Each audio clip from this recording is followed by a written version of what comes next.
형 let's go 트러블을 찾으러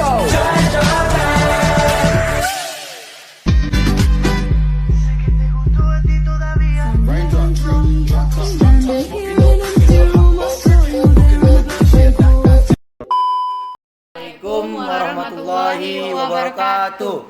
Kami dari kelompok 2, saya Ketua Kelompok Weni Satya Putri. Saya Zihari Ilham Ramadhani. Saya Zilpitias Dwi Aktraisa. Saya Miranti.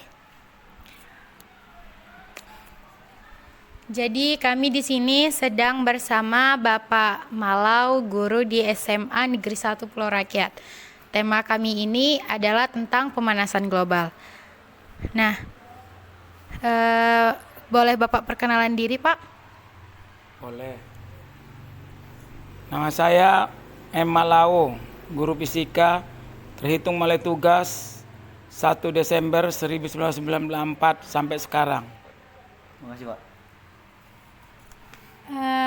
Kami juga ingin menanyai latar belakang Bapak sebagai seorang guru. Apakah boleh, Pak? Ya, jawab latar belakang saya itulah saya udah katakan. Saya terhitung mulai tugas TMT-nya namanya itu 1 Desember 1994. Tetapi kami rata-rata itu tugasnya 1 Januari 1995. Karena SK kami pun kami terima Januari, ada tanggal 30 sampai teruslah sampai 95 habis ya gitu. Januari, Februari agak gitu dan seterusnya. Dan kami di sini dulunya guru-gurunya itu semua pada umumnya selain matematika itu hanya satu mata pelajaran satu guru penempatan di sini. Lebih kurang 30 tahun yang lewat. Betul. Selain pekerjaan guru nih, Pak, apa Bapak punya pekerjaan lain di luar guru? Oh, kalau pekerjaan di luar guru yang lebih seriusnya ya tidak ada. Misalnya nyambi, misalnya entah kerja jualan atau apa yang lain, tetaplah hanya sebagai guru.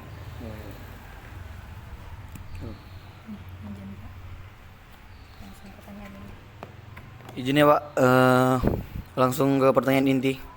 Apa yang dimaksud dengan pemanasan global? Bagaimana awal terjadi pemanasan global, Pak?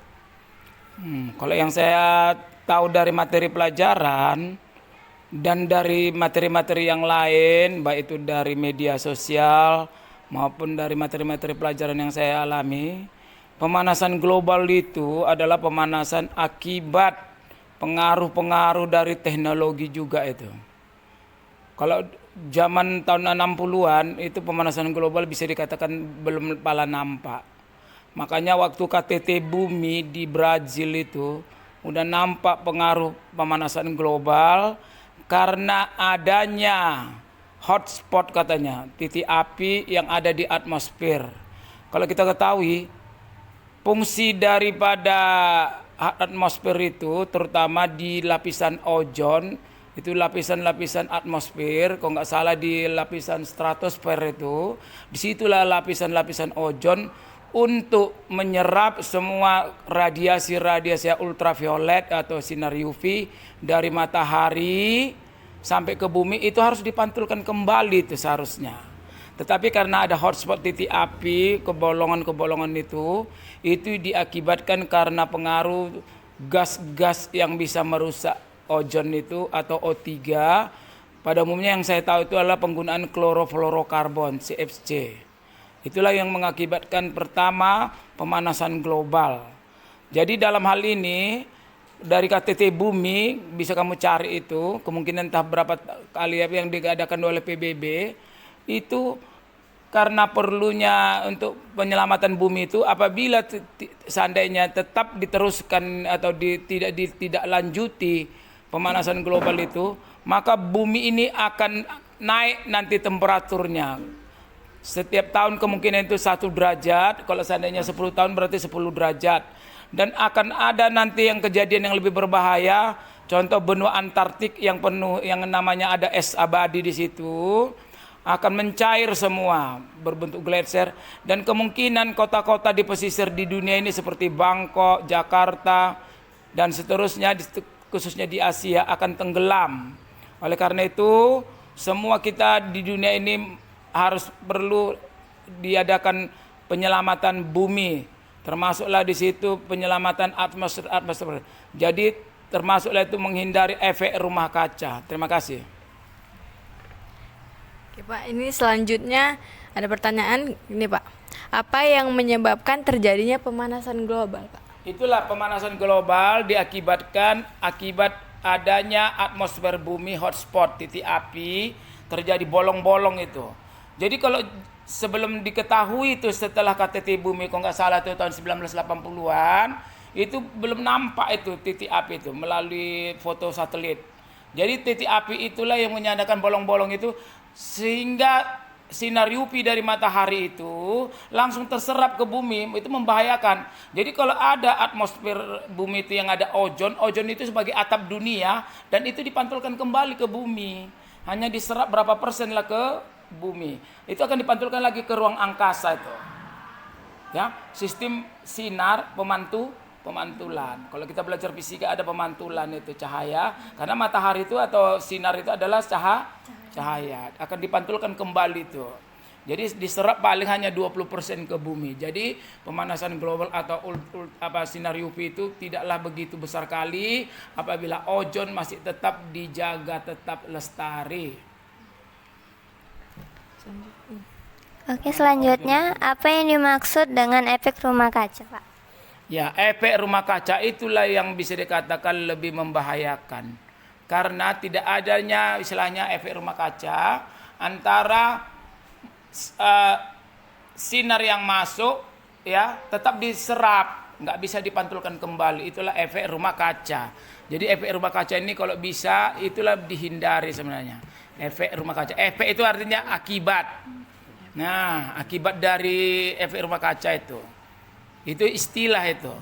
Ibaratnya macam dia terperangkap lah itu cahaya itu kayak gitu. Kalau ada bolong, ya kan, masuk sinar UV, nggak bisa lagi dipantulkan kembali, terserap di lapisan ozon itu. Itulah efek rumah kaca.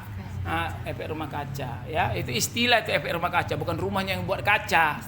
Nah istilah ya efek rumah kaca, beritahu kamu.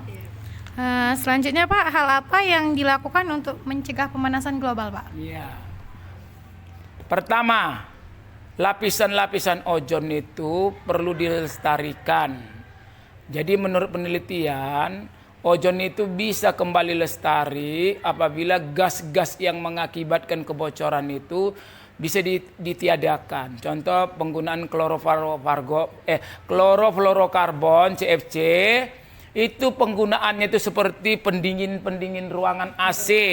Maunya diganti, jangan lagi klorofluorokarbon. Saya dengar ada sejenisnya untuk obat-obat untuk AC itu, kulkas dan sebagainya. Jadi itulah pertama. Jadi kedua, pengaruh-pengaruhnya itu akibat terlalu panas mungkin, ya. Hutan-hutan itu harus dilestarikan. Karena kita ketahui hutan Amazon di Brazil itu bisa dikatakan itulah termasuk sebagai paru-paru dunia, supaya jangan terlalu panas. Akibat terlalu panas pun, akibat seram itu, sementara hutan-hutan atau penghijauan itu, melestarikan hutan itu adalah untuk meneduhkan permukaan bumi. Contohlah kalau sekolah kita ini, kan ada penghijauan, fungsinya apa? Untuk meneduhkan. Walaupun misalnya nggak ada ozon, tapi panasnya itu bisa mengakibatkan efek rumah kaca tadi. Masuk cahaya itu diserap, walaupun dipantulkan lagi, misalnya 20% itu kan lebih pemanasan itu. Karena pada umumnya hutan di dunia ini bisa dikatakan hampir habis karena penggunaan perubahan fungsi lahan. Hutan itu bukan lagi untuk melestarikan lagi, tetapi dialihfungsikan untuk kesejahteraan rakyat. Misalnya pembukaan kebun-kebun sawit, kebun-kebun lain, perkotaan dan sebagainya. Itulah yang saya kira. Selanjutnya Pak, apa penyumbang terbesar mengenai pemanasan global? Ya, itu tadilah penyumbang terbesar adalah penggunaan klorofluorokarbon yang bisa merusak yang namanya ozon atau O3. Apabila ozon itu sudah misalnya dikatakan udah bolong lah, bolong-bolong semua hotspotnya, titik apinya kayak gitu, itu nggak bisa dihindari sejauh manapun itu. Karena itulah sebagai atap dunia, atap bumi namanya itu. Jadi kalau ada bolong ya datang aja kayak gitu, langsung 100% itu cahaya itu sinar UV itu. Sinar UV itu frekuensinya sangat tinggi, ultraviolet. Sedangkan sekarang aja kalau orang kita sering di matahari itu jam-jam 11 ke 12 sampai jam 3 itu berbahaya. Efeknya kepada kita berbahaya. Termasuklah kalian kalau seandainya kerja di ruangan yang tanpa perlindungan, efek-efeknya itu banyak. Misalnya terjadi plek-plek hitam di wajah, kanker kulit dan sebagainya. Jadi untuk menghindarinya, kurangi penggunaan klorofluorokarbon yang merusak ozon. Kedua, lestarikan hutan, buat penghijauan di sekitar tanaman-tanaman kita supaya tetap lestari, supaya jangan ada lagi pencairan es di benua Antartik sehingga air permukaan laut itu akan naik. Kemungkinan Jakarta 2050, 2045 misalnya Bangkok akan tenggelam. Itulah. Selanjutnya Pak, apakah kami sebagai siswa dapat mengurangi pemanasan global Pak? Iya, seluruh masyarakat bukan siswa saja. Jadi kami sarankan kepada siswa kami supaya dapat melestarikan lingkungan masing-masing. Terutama bukan hanya di bidang apalah saja, penghijauan, penggunaan pengolahan sampah.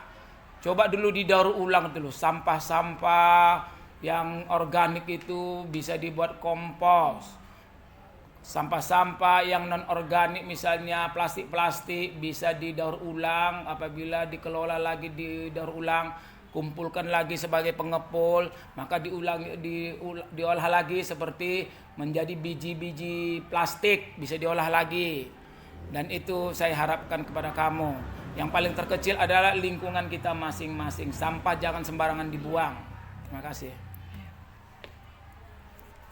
Selanjutnya Pak, jadi perubahan iklim itu berdampak pada perekonomian masyarakat. Loh, coba Bapak jelaskan dampak ekonomi apa saja yang terjadi karena perubahan iklim. Iya, jelas. Akibat dampak perubahan iklim yang secara ekstrim adalah terutama kepada bidang pertanian. Misalnya yang nggak disangka-sangka itu hujan akibat pengaruh El Nino namanya itu yang aturannya cuaca itu nggak bisa diprediksi. Biasanya contoh bulan Februari udah nggak hujan lagi aturannya itu, tetapi ternyata macam kita ini di Demak udah banjir itu, ya nggak bisa diprediksi lagi karena akibat pengaruh temperatur, fungsi iklim angin barat dan angin timur dan sebagainya tidak terprediksi lagi. Itulah akibat dampak-dampak kepada ekonomi. Aturannya udah panen, rupanya fusola, ya. Aturannya udah masa tanam ini mau panen ini, tapi karena banjir hancur semua. Jadi terhadap perekonomian, terhadap penerbangan, terhadap apa juga badai nggak karu-karuan contohnya ya, semua. Jadi mengganggu jelas ekonomi kalau iklim itu nggak bisa kita prediksi. Jadi harusnya udah tahu. Kalau kita tahu itu misalnya hujan itu dari mulai September, Oktober, November, Desember, maksimal Januari harusnya di daerah Indonesia ini. Ternyata bulan Februari kemungkinan diprediksi bulan kemungkinan tetap hujan terus. Harusnya mengganggu pada musim tanam bagi petani. Makanya kita ini udah termasuk pertanian kita itu gagal panen itu sehingga tengok itu sekarang itu harga beras naik karena panen itu banyak yang gagal. Ya. Selanjutnya Pak, kan perubahan iklim itu berdampak pada perekonomian. Ya. Apakah itu menyebabkan krisis pangan dan kondisi sosial juga Pak? Ya jelas.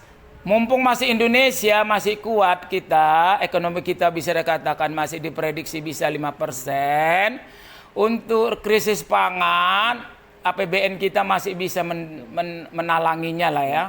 Coba negara-negara susah seperti Bangladesh, India, Myanmar, yang ekonominya bisa dikatakan rusak karena rasa keamanan persatuan dan kesatuan yang kurang. Perang antar rusuh lah istilahnya dalam keadaan di negara mereka, intern negara. Mudah-mudahan di Indonesia semenjak pemerintahan ini kita akui mau tidak mau, ya. Sekarang kita ini bisa dikatakan masih bisa kita atasi. Nggak ada pala orang kelaparan di situ. Karena ada bantuan-bantuan sosial yang digunakan. Mudah-mudahan tetap sasaran.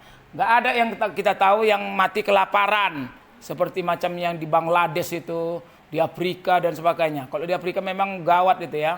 Nah, di Sudan di apa itu? Akibat perang, udah ekonomi negaranya juga susah ekonominya dan seterusnya. Ya, jadi jelas itu nggak ada bisa dikatakan bisa diatasi negara lah. Oke. Selanjutnya belakangan ini cuaca ini kan nggak menentu, Pak. Ya. Apakah Bapak merasakan dampak cuaca yang tidak menentu ini? Ya, jelas. Sekarang aja itu kok kipas angin aja tuh di Dewan Guru aja itu kalau nggak ada kipas nggak karu-karuan. Jadi syukur kepada kepala sekolah, saya ucapkan jempol. Itu dulu kami di ruangan Dewan Guru ini satu meja, dua guru, empet-empetan, keringat. Untunglah dana bos yang begitu banyak bisa digunakan oleh kepala sekolah itu Pak Julian Sari Nasution setelah datang ke Mansapura. Jadi Anda pun kalau jadi pemimpin, jadilah pemimpin yang amanah. Ya? Nah, ya. Selanjutnya Pak, cara untuk mengatasi dampak dari perubahan cuaca yang tidak menentu itu gimana Pak? Cara dampak secara global, ada itu KTT Bumi. Coba tanya itu KTT Bumi yang diselenggarakan oleh PBB.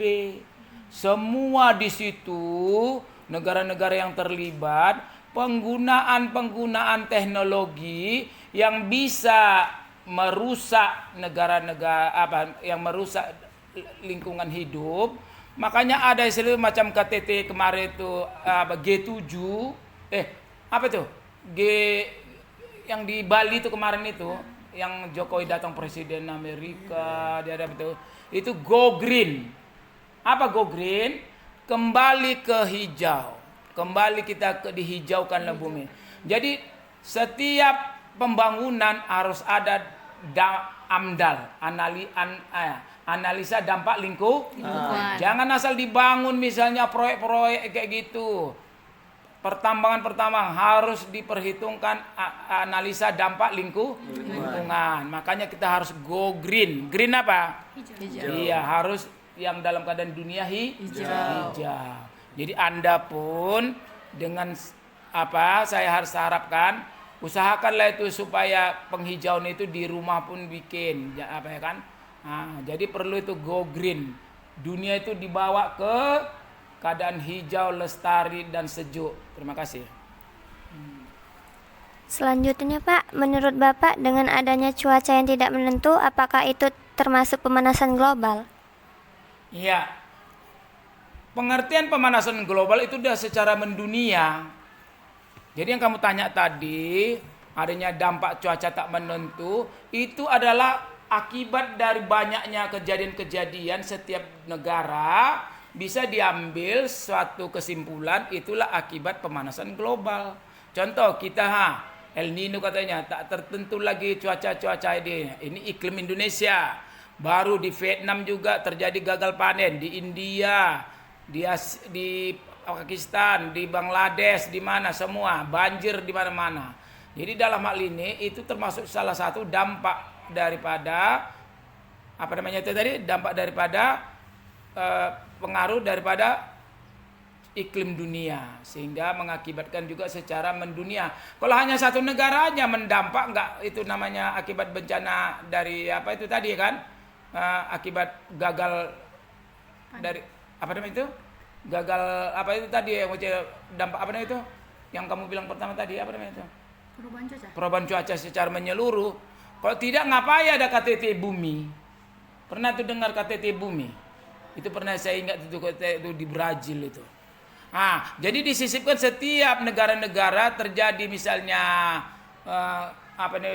pertemuan-pertemuan ASEAN, G7 dan sebagainya itu salah satu mempengaruhi juga itu. Termasuklah itu semua udah kesepakatan itu tadi pembangunan itu harus go green. Siapa yang tidak meratifikasi, menandatangani itu akan dikeluarkan dari PBB itu. Itu saya tahu itu ada tuh. Ratifikasi tuh penandatanganan. Menyetujui bahwasanya setiap ada pembangunan di negara masing-masing harus ada AMDAL, analisa dampak lingkungan, harus mengasahkan Rio Green aja, asal dibangun aja. Ya, itu maksudnya udah. Oke.